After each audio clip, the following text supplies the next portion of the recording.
জি বাংলার এই মুহূর্তে সবথেকে জনপ্রিয় ধারাবাহিক হলো ফুলকি। আর এই ধারাবাহিকে একের পর এক টান টান উত্তেজনায় ভরে উঠেছে। একদিকে ছোট রানীর দম্ভে ফুলকির পাল্টা জবাব, অন্যদিকে রাজার স্মৃতি ফেরা, আবার অন্যদিকে রুদ্রের খুনের ষড়যন্ত্র। হাজার প্রজার ভিড়ে মৃত্যুমালা পরিয়ে দিল রুদ্রের লোক। অন্যদিকে ছোট রানী বেরিয়ে যেতে বলে ফুলকিদের। ফুলকি যাওয়ার আগে ছোট রানীকে বলে বড় রাজার অধিকার সে ফিরিয়ে দেবেই, আর দরকারে কোর্টে মামলাও করবে। ছোট রানী হেসে উঠে বলেন, কেউ থাকবে না পাশে? এমন অদ্ভুত কেস কে লড়বে?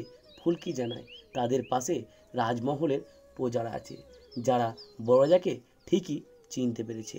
এরপর ধানু জানায় সে ফুলকির হয়ে মামলা লড়বে। এই কথা শুনে ছোট রানী রীতিমতো ভয়ে পড়ে যায়। এদিকে ফুলকিরা বড়রাজাকে নিয়ে নিজেদের বাড়ির উদ্দেশ্যে রওনা দেয়। চৌধুরী মহলের বাইরে সমস্ত প্রজারা রাজার জন্য অপেক্ষা করছিল, আর তারা রাজাকে দেখতে পেয়েই একে একে নিজের পরিচয় দেয় রাজার কাছে। কিন্তু রাজা কাউকেই চিনতে পারে না। উল্টে এত লোক দেখে তিনি অস্থির হয়ে পড়েন। এমন সময় নৃসিংহদেবের মন্দিরে ঘণ্টার আওয়াজ শুনেই তিনি মন্দিরে ছুটে চলে যান।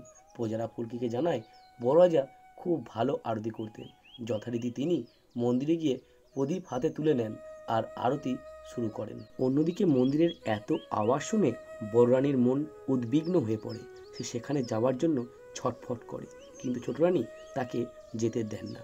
এরপর আদিত্যকে নির্দেশ করে ধানুকে ফুলকির হয়ে মামলা লড়তে না দেওয়ার জন্য। তারপর রুদ্রকে ফোন করে তিনি অনেক কথা শোনান ফুলকির বেঁচে যাওয়া নিয়ে।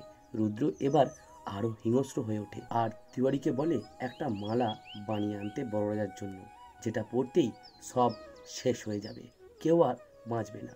পরিকল্পনা মতো একজন লোককে দিয়ে মালা পরাতে পাঠায় সে।